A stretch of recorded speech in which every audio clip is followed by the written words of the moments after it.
Donald Trump launched a temper tantrum today, and it might have been his dumbest ever. And I don't say that lightly.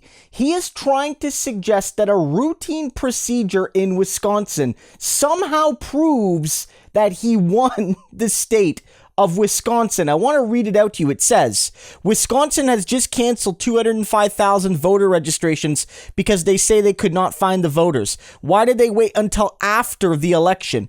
Would this mean that we would have won Wisconsin? Congratulations. That is every bit the lie you think it is.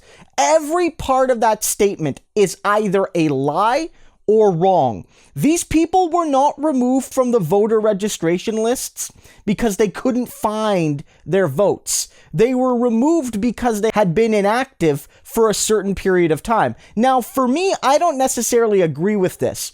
I don't necessarily think it's always a good idea to pair the voter registration lists because it's often done by right-of-center politicians to make it harder for people that vote infrequently to vote in the next election should they choose. And those people tend to be younger, poorer, racialized, aka the very sorts of people that tend to be less likely to vote Republican. So this is actually a pro-Republican effort to help the GOP in 2022 and in 2024. And there's absolutely no proof that this is being done to hurt Donald Trump, but he's really just throwing it out there. There is a chance Donald Trump is so dumb, is so uninformed, is so uneducated and ignorant that he doesn't understand what I just said. There is a chance. But I actually think, given that this went through a full press release and all of this and all of that at some point he either knew or was told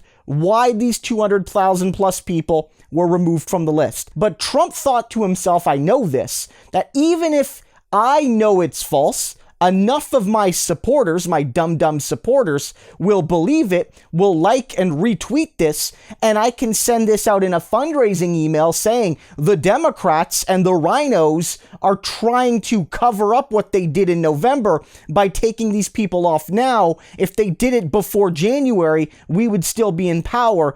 Give me your money so I can fight them going forward. And enough of those people will be dumb enough to give him the money. And he threw another tantrum going at Mitch McConnell again. Mitch McConnell's awful, don't get me wrong, but he goes at Mitch McConnell over the bipartisan infrastructure deal, calling it a disgrace, basically threatening him and any Republican in the House or Senate that supports it.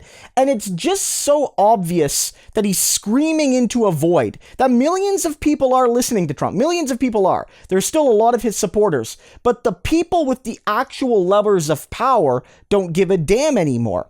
And you can see this headline, which is that more and more they're just being greeted. His rants and his tantrums are just being greeted with yawns. It's not that he's totally gone from the Republican Party yet. It's just that he does it so frequently. He's like the boy who yelled wolf, the boy who cried wolf. Now he's the boy child, the presidential man-child that cries temper tantrums every day. And at some point you get desensitized a little bit. This doesn't mean Trump isn't dangerous, though. What this does mean is Trump is going to quickly learn that the only way he's going to get attention, whether it's from media or whether it's from his own party, is to ratchet up the violence and insanity and direct claims against democracy, having to say things that are so threatening that they can't be ignored. And he's going to continue to do that. So he'll continue to lie about the election, he'll continue to threaten his own party, and he'll continue to threaten democracy. Because one of the things he needs to keep going is to have that GOP base on his side. And so long as they're buying in and the main party fears him, he's not going anywhere.